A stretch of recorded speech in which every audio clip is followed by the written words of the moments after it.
Hi, everyone, and welcome back to Brian's Horror Corner, and welcome to this Saw franchise movie review video as part of my current series where I'm taking a look at the entire Saw franchise, all nine existing movies, in preparation for Saw X, which is coming out in a month or two. I thought it was October, but now I see it's September 27th for release, so I don't know.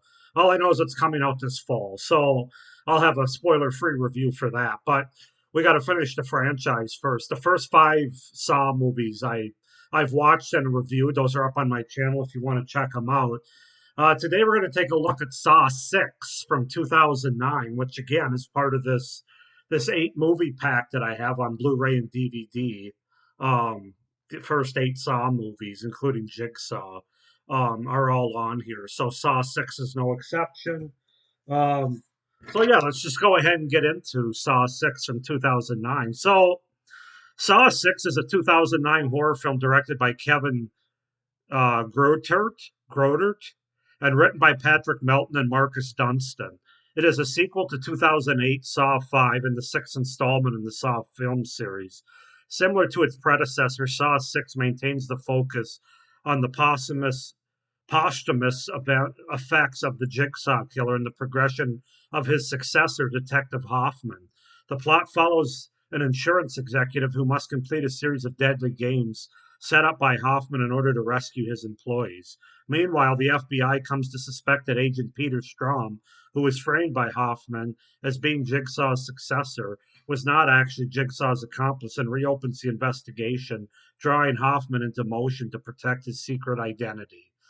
So that's kind of the gist of Saw 6. So the movie opens with a couple of predatory lenders, Eddie and Simone, who are locked in head harnesses with screws aimed at their temples and have 1 minute to each cut flesh from their bodies and weigh the scale in their favor to survive.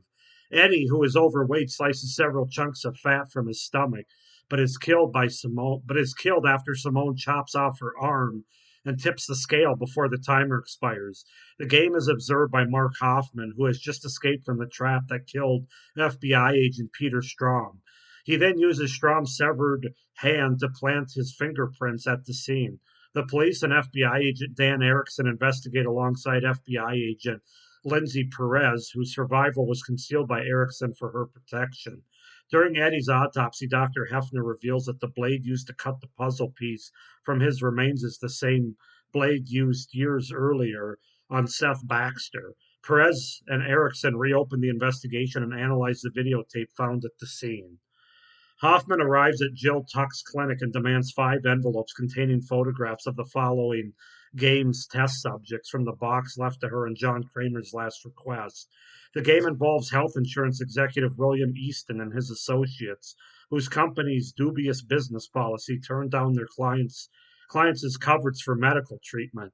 After Hoffman abducts them to an abandoned zoo, William and his janitor, Hank, are suspended are suspended in chains with large metal vices that will crush their bodies each time they breathe in their oxygen masks.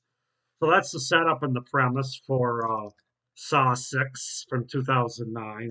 As far as the cast goes, we have Tobin Bell as Jigsaw slash John, Costas Mandalore as Hoffman, Mark Rolston as Erickson, Betsy Russell as Jill, Shawnee Smith as Amanda, Peter Outerbridge as William, Aretha Karkanis as Agent Perez, and Samantha Lamole as Pamela Jenkins. Samantha Lamole as Pamela Jenkins, yeah. So that's to set up the premise and the cast for Saw 6 from 2009, part of this 8 pack here. So this movie is interesting because I've heard that it's actually one of fans' favorites for this franchise. It's one of the it's I guess it's one that's talked about more as far as being one of the better of the franchise. So I was curious and interested to come into this and watch it for the first time, obviously, as most of these movies are, and kind of see if I felt the same way. And well, I'll have to let you know at the end if I did. You'll probably be able to tell from my review. So let's start with the pros that I have for this movie. And I'm going to start with the central game and the lesson that's being taught by Jigsaw to this insurance executive and his associates, whose decisions have basically led to many deaths indirectly by denying coverage, as I mentioned in the premise. it's definitely a step up in terms of the story idea and the justification for putting someone through these traps and in this game. It's really intriguing and interesting. It was a really interesting direction to go. And I like how the character has to literally decide who dies and lives right in front of him, which is very ironic because, of course, he'd had to do that before. He basically was doing that before, but not having to see the outcomes of it.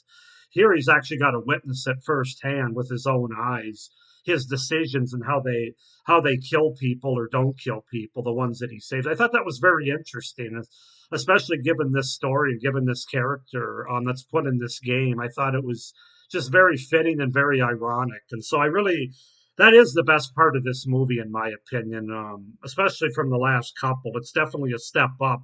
The central game having to do with the game that's being played in the traps that people have to sort of get around. And the fact that he wasn't actually in the traps, but that he had to make the decisions for his associates, his friends, people that he worked with, whether they live or die, I thought was very poetic for this character based on what he'd done in his career. So yeah, that's the best part of the movie to me. Um, I also liked, and I'm not a big Hoffman fan. If you've watched my previous reviews, the last couple of movies where he kind of takes he's Jigsaw's apprentice basically, and kind of takes the mantle of Jigsaw. But I have to say, I like the sequence in this movie where he just on a dime decides to kill everyone to protect his Jigsaw identity. Um, he just goes on a stabbing spree that gets it kind of gets us away from the traps, the typical traps that we get in Saw movie, and we just kind of see a character just go ape shit and just stab people to death basically within the matter of about 3 minutes. He just offs like three people fairly easily, and yeah, it's probably one of my favorite scenes. Well, not probably, it is one of my favorite scenes so far with Hoffman, this character played by Costas Mandalore. Um, like I said, in part because it kind of takes us. We see killings that aren't done in the saw traps, but they're done more of in a slasher way, which was kind of interesting. And also for that character that I don't really like for the most part in this franchise, it was one scene that sort of that's cool kind of moment. So yeah, I have to say that really stuck out to me as a pro. Um, the opening scene I thought was pretty effective with this trap where the characters have to cut body parts or part of their body off and put and throw them on this scale in order to decide who's going to live and who's going to die. And whoever cuts off more basically gets the scale to weigh more on their end, wins and escapes. And I thought that was not only was it very gory right off the bat to start the film. I thought it was very interesting. Really a good way to start the movie. Once again, for people that might be new to the series or just to get them back into this series again and with part six. So I felt that was very positive. I felt that there was some. I did feel more intensity and engagement in certain scenes midway through this movie towards the end. Like I mentioned, that scene with Hoffman. Um, but I think the music and just the scenes, the way they're constructed, the way that they're directed, I just felt a little bit more intensity, a little bit more suspense than I did in the previous couple of movies. And so that was definitely a pro that stood out in this movie as well. As far as the traps go, they're kind of mixed. I mean, there's some interesting ones, like I mentioned, that one at the beginning where they have to cut off their own body parts and flesh in order to escape. Um, Otherwise, I wouldn't say the traps in this movie are like at the top of the list as far as this franchise goes, but it's also probably not at the bottom. It's somewhere in between. I thought the traps were interesting for the most part. I did kind of like the rotating shotgun trap where he has to decide. I think there's six associates riding it, and you can only save two of them, so four of them are going to die. And that was kind of an interesting trap, I thought, how it was triggered and stuff. But I really liked more the fact that this character was the one that had to decide who he was going to. Of course, he had to sacrifice.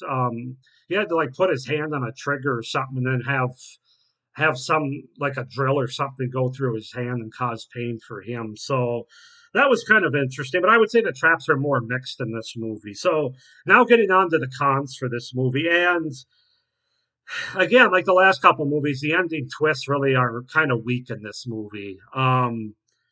I think both of them, the one that's related to this test being done on Hoffman, which kind of comes out of nowhere.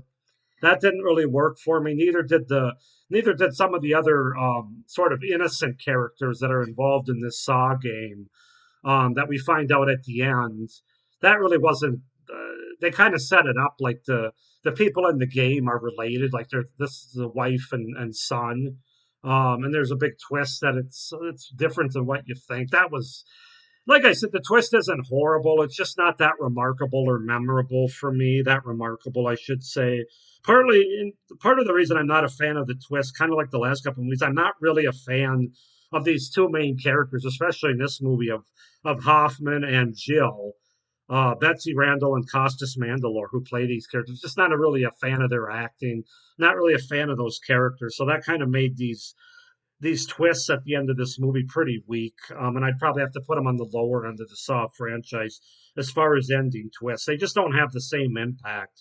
Also, outside of the central game, which of course is the Saw game that's going on with these characters that I mentioned, the surrounding storyline I thought was really boring. These people that are slowly piecing things together that Hoffman is Jigsaw with these weird explanations and these past characters and that come back basically that I already forgotten about, and I had to refresh my memory by looking at other Saw movies. Who is this person again, kind of thing, and yeah, that just didn't really work for me. I was bored by that part of the story, to be honest with you. Um, Jill and her secret box wasn't really all that interesting or engaging. It's basically they introduced at the beginning of part five, and then they made us sit on it and wait until this movie to figure out what was in that box, and it just kind of felt like a filler episode of a TV series where they introduce something here and we're going to get the payoff somewhere down the line. And it just didn't work for me. I didn't think the new additions or explanations of past events or flashbacks that they connect, I didn't think they were as memorable or they made as much sense in this movie when they try to go back and connect dots like they did in the previous couple movies. So that didn't work for me. And then finally, the idea that it's really getting ridiculous. This idea that Jigsaw, who's been dead for 2.5 movies now, basically, actually 3 movies, could think like 50 steps ahead of everybody else and know exactly how things were going to play out and have these recorders and these videos set up for all these different scenarios for 3 movies after he's been dead.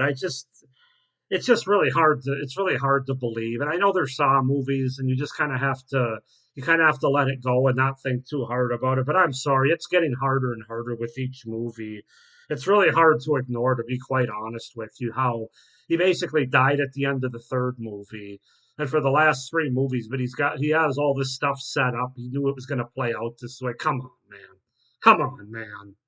So that's another con I have to call out. But overall, I have to say I agree with most people about Saw 6 being one of the better entries. Now, I'm probably not going to think it's as good of an entry as a lot of people do. There's some people that have this as one of their top 3 movies in this franchise. I'm not quite there, but I do think it's an improvement overall from an entertainment standpoint, from an engagement standpoint, at least over the last 2 movies, I can say for sure. Saw 4 and 5. So I'm going to give Saw 6 from 2009. I'm going to give it a 7 out of 10. It's still got problems. I still wouldn't put it on the same level as the first 2 or even 3 movies in this franchise for me, but it is an improvement over the last 2. So 7 out of 10 for Saw 6 from 2009. Go ahead and comment down below what you guys think of Saw 6. Do you love it as much as other people have talked about? Are you kind of with me where it's an improvement but still not great overall, or do you not like it? Why or why not? Comment down below. So please like this video and hit the little notification bell down below as well so you don't miss any of my upcoming reviews for this series.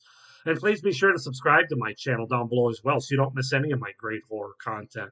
Not only the rest of this series, but what I have coming out September, October, November, the rest of the year, basically. So, but I do hope everybody's enjoying this Saw franchise review series. I'm enjoying putting it out there for you, even though some of these movies are a bit more of a slog to get through than others. But we'll summarize all that up at the end of this month. But I hope you enjoyed this review, and I hope everybody's doing well and enjoying the end of their summer. But of course, stay scared. Bye.